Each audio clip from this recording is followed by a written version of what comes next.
জানি জোনাকি, তোর মনে অনেক অভিমান, অনেক প্রশ্ন জমা আছে, কিন্তু বিশ্বাস কর, আমরা হয়তো তোর সাথে থাকতে পারিনি, কিন্তু তোর পাশে সব সময় ছিলাম।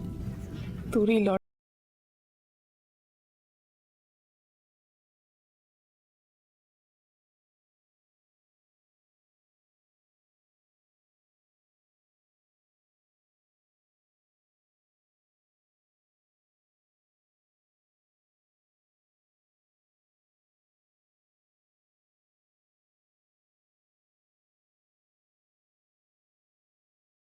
অবশ্য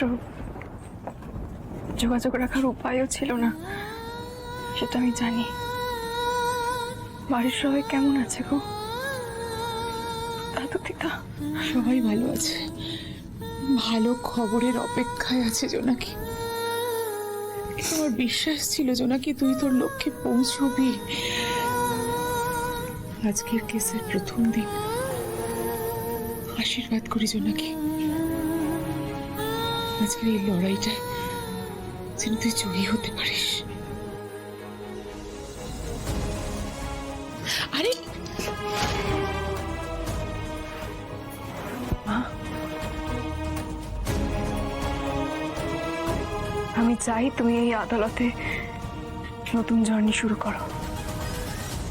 আমি তোমাকে অ্যাডভোকেট তপতী মিত্র হিসেবে দেখতে চাই।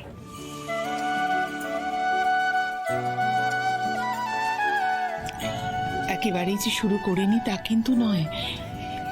এই যে রঘুরাই সাজা পেয়েছে, সেই কেসে তো আমার ছেলে অ্যাডভোকেট ধ্রুব মিত্রকে সাহায্য করেছে তার মা এই তপতী মিত্র।